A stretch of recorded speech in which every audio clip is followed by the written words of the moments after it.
Okay, happy spring. Finally. Let's review like a very Halloween-y thing.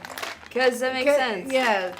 A peculiar lemon book. I don't think it's peculiar, that's just sad. Yeah, I tried. Need to take a class on I tried. the garnishing of drinks. So yeah, we looked for a peculiar cocktail to go with our book that we are discussing this week, Mrs. Peregrine's Home for Peculiar Children by Ransom Riggs. And Nella went and found one of vinegar. Yeah. A vinegar gin martini. Yeah, so it includes Earl Grey tea, honey, balsamic vinegar, your really fancy stuff. That's I got that for expensive. Christmas like 2 years ago. So I think that might, turn the tide towards us. A little splash of lemon, and yeah, this could be like those pickleback things. Cheers. Like maybe this could work. I think it could.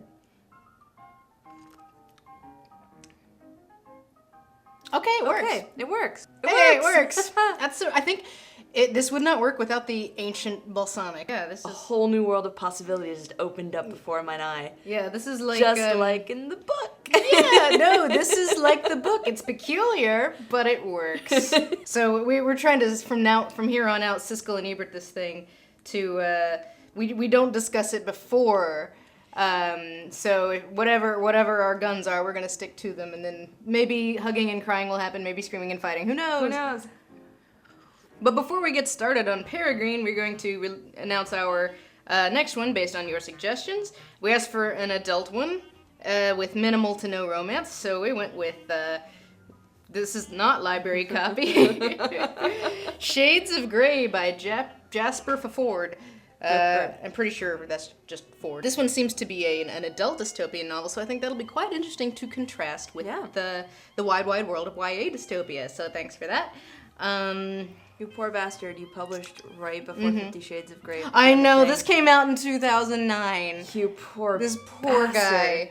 Yeah. Ugh. Thank you for your suggestions. Keep on making them. But as for next week, I guess, whatever. Preferably female protagonist. Yeah. Like, let's see if we can do female protagonist, no love interest, or minimal if we must. We shall see. Yeah, so it's like, can you show me a unicorn? I'd like a fairy in a jar that can grant wishes. Peregrine's Home for Peculiar Children, which came out a couple years ago by Ransom Riggs. As far as I can tell, that is his real name. He was just meant to be a writer. And also an alma mater of the University of Southern California School of Film and Television Graduate School, so gotta represent. One of yours? Yeah, he's one of ours. He's one of ours, only he actually graduated. I will say this.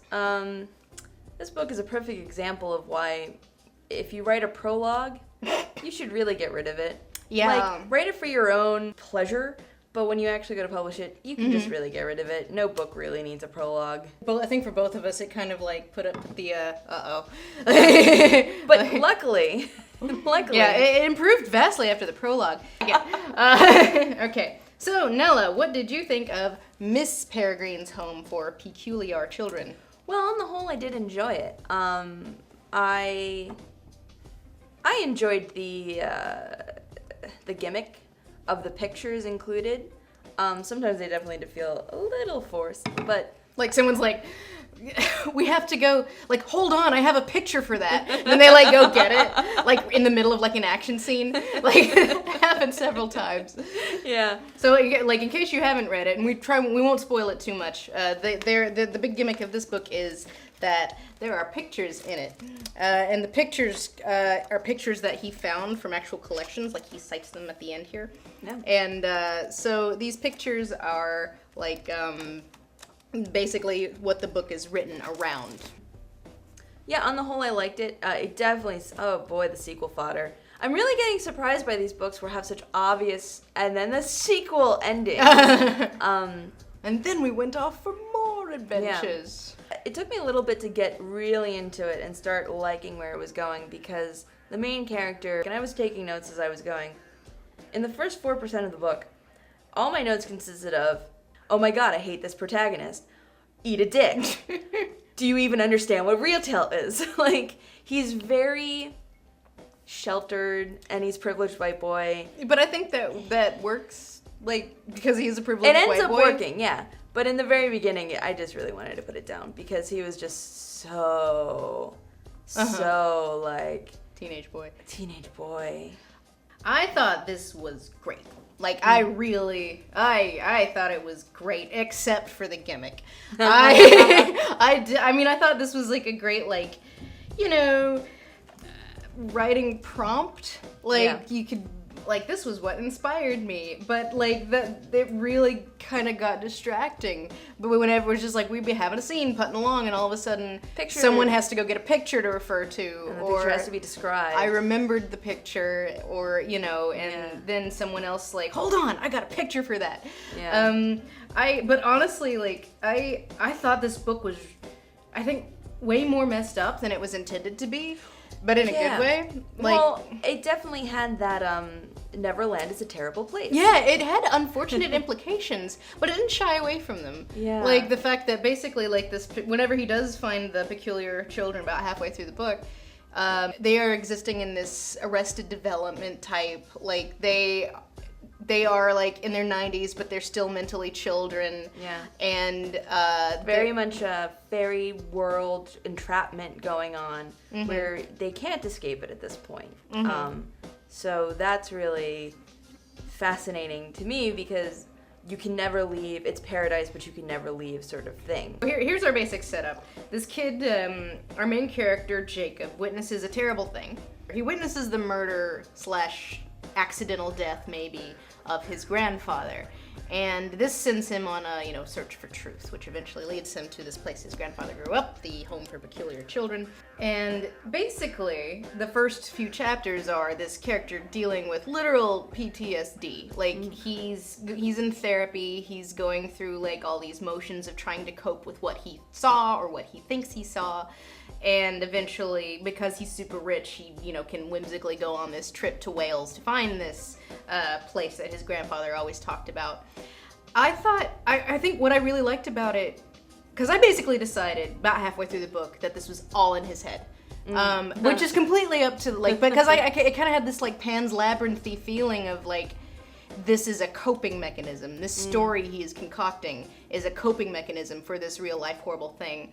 Because of the things that his father eventually revealed to him about his grandfather. Maybe his grandfather wasn't such a perfect guy. Maybe he did things to the family that weren't so great, you know, and maybe you put him on a pedestal. And I really related to that because I think that is part of growing up, is realizing that your parents and grandparents aren't like these perfect, infallible beings. Yeah. They are, you know, because I, like, personally, like, my grandfather, like getting into, like, sad frowny time territory. Like, when my grandmother died, there was, like, all this bitterness in the family, and I basically found out that my grandfather, you know, before I was born, was not a stand-up person. He was actually kind of a bad guy.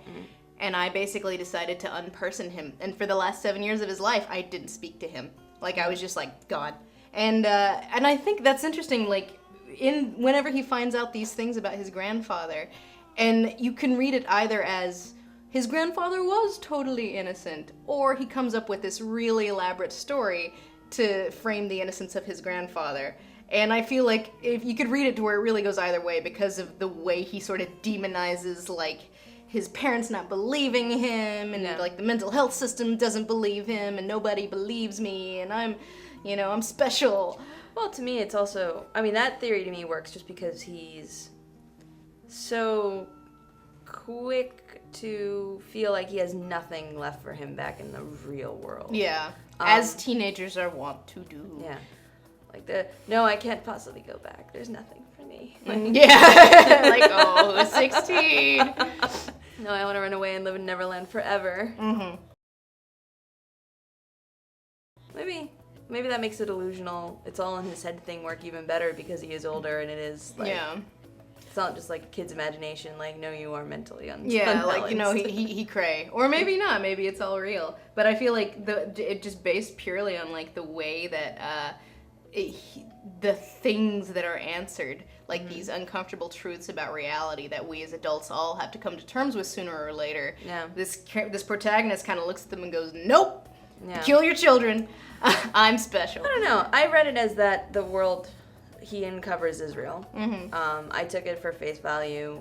which still ended up metaphor for real life. Like hologast. God, the hologast. The hologast. The hologast is terrible. But not the Why hologast. did you use that word? Don't make puns about the Holocaust. Yeah, it's like if Holocaust is actually in your book, maybe lay off the Holocaust puns. Just a little bit. I don't even know if you were realizing you were making a pun about a Holocaust, but it's really unfortunate. We probably did. At least a play on words. Whatever. No. Like, no. Someone had to bring it. No, I'm sure it was intentional.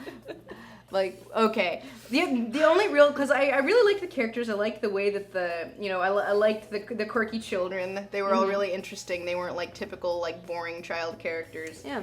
They on a purpose. The only thing that really bugged me was like the end kind of went way too fast, and it kind of honestly dragged, and also the villain and his it's really hard. I speak from experience. When you have a point of view character and your audience needs to know the villain's motivation, it is really hard to not go into, you got me monologuing, you sly dog. But, oh my god. Again? God damn it. He got him monologuing, quick. Let's pull the caper while he's monologuing. Yeah. I was actually going through it like there's a very slow burn to the sudden ending explosion. Like it's it is very like so nothing. Wee! Yeah. And then everything falls apart really quickly. But I think that that lends a lot of credence to my theory. Like when you find out the bad guy and what his motivations are, it's like, yeah, I was totally right. I was totally right about this all being in his head, and he's insane. And then the end is like he's dead, or something, or he's like, or it's gonna like. But anyway, yeah, I think this would make a great This could, if Tim Burton does end up making this could be like a return to form for him because it's so perfect. Yeah. It would make a great stop motion. Like I could see this something in the vein of Paranorman, or Coraline. Like that was my 2 points. That was my biggest comparison reading it. It felt very Coraline. And I know some people had problems with that. This idea that like sort of monsters is a metaphor for Nazis, but then there are Nazis and it takes place basically during World War II, sort of. Yeah. So you're getting it on both ends, pretty much. Yeah. But I thought that worked. I really liked that. No, I was it like, did. especially when you take into the consideration that this might completely be all in his head angle. Yeah. When the Nazis come in or the and then the monster Dumbledore Nazis. fought Grindelwald. And I liked that Dumbledore was like a chick too. I thought that was great. I was like, our awesome Dumbledore character is a woman. You never see that. I know. Yeah, I liked Miss Peregrine. I thought she was a little too Well, I'm keeping secrets for your own good. Well, it's if Dumbledore was McGonagall. Yeah, it's like Dumbledore, which everyone can get behind. Yeah, and I thought it worked, and I actually, except for the main love interest, which of course there is one, because it's YA, but at least it's like super background noise. But it's I liked all the girl characters. Super awkward though. Read it, you'll see what I'm talking about. Yeah, like their love is awkward love. I mean, I dug it because I liked that at least it brings up the awkward and it's like maybe no. Like that's a really awkward boner you got there. Yeah, like my boner I don't know how I feel about this. This is a frown boner. I liked Bronwyn too. I thought she Bronwyn was great. Okay, so anyway, I wholeheartedly recommend this. I thought it was great. This is one of my favorite YA books I've read. I wasn't wild about the gimmick or the really hurried ending, but for the most part, I really like the characters. I like how unafraid it was of its own implications. Yeah. And how messed up it was if you consider that it's all in his head. As reading it, well, I read it without the it's all in his head theory. I saw it as this was really happening. This really is a magical instance that is occurring. I also like that they didn't shy away from the implications of this world. They are slightly horrifying, but they're explained. Which is what I really liked about it. So hey, Except for some of the naming conventions. Well, Hologast. I don't really, you know me, I'm not really as big on aside from the Hologast. Hologast. That didn't bother me until you brought it up. Now it's all I can think about. Right. I don't know, I saw it right away. Takes one of my all caps down for my all caps recommended. But anyway, for all you folks who recommended this, thank you. And of course, give us something else. We have some ideas from our previous week's comments. 2 weeks from now, Shades of Grey by Jasper Ford. And after that, we will announce our next one. Again, YA, fairy in a bottle that grants wishes, no romance. Let's see if you can do it. Unicorn. Unicorn.